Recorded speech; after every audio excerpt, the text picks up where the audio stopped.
Bonjour, c'est Christelle Chalaiseux. Aujourd'hui, on survole les informations douanières. Donc, lorsque vous faites une expédition de colis et que vous devez déclarer la douane, les premières questions qu'on vous pose, c'est votre envoi est-il un envoi de document? Si la réponse est non, le laissez à non. Si la réponse est oui, vous devez sélectionner le type de document qui correspond à ce que vous mettez dans votre envoi. Donc, pour nos tests aujourd'hui, on va dire que ce n'est pas un document. La question suivante est, avez-vous déjà votre propre facture commerciale? Si vous dites oui, vous pouvez télécharger votre facture commerciale à partir de votre ordinateur ou vous pouvez la glisser directement sur la plateforme aussi. Si on dit non, la question suivante, c'est désirez-vous que les autres génèrent une facture commerciale pour vous?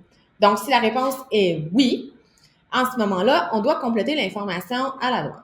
Donc, la première question qu'on nous pose, les informations sur les articles en douane, en fait, c'est de déclarer les articles qui sont contenus dans votre envoi. Donc, on voit ici que les astérix, donc les questions qui sont obligatoires à répondre, ce sont seulement celles avec des petites étoiles. On complète seulement la section avec les astérix si requis. Donc, aujourd'hui, quelle est la description de cet article? Ça pourrait être des vêtements, ça pourrait être des pièces. Combien d'articles sont contenus dans cet envoi? On peut dire 2. Ensuite de ça, quelle est la valeur de chaque article en dollars canadiens? J'ai mis 2 dollars canadiens pour notre test aujourd'hui. Par contre, ça pourrait être en US. On pourrait changer la devise sans problème. Ensuite, combien pèse chaque article? Donc, on met le poids de chaque article. La prochaine question, c'est quel est le code harmonisé de cet item? Donc, il n'est pas obligatoire pour tous les transporteurs. Pour certains transporteurs, il est obligatoire.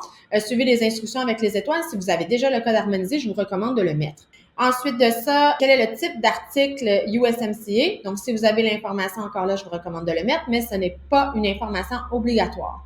Ensuite, on nous demande dans les informations obligatoires, quel est le pays de fabrication de cet article? Donc, cette question-là, elle est obligatoire pour tous les transporteurs. Vous pouvez choisir, par exemple, que c'est un article qui vient de la Chine. Vous pourriez avoir plus d'un type d'article par colis, donc vous pourriez ajouter des articles supplémentaires pour déclarer tous vos articles qui sont différents dans la boîte. Ensuite, on vous demande comment les droits douaniers doivent-ils être gérés? La première question, c'est les parties de la transaction sont-elles liées? Je vous recommande de répondre selon votre situation.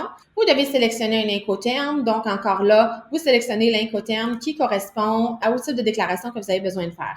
Ensuite, de quel type d'import-export s'agit-il? Donc, on vous demande quel type c'est. Donc, vous devez sélectionner en fait le type d'import-export qui correspond à votre envoi.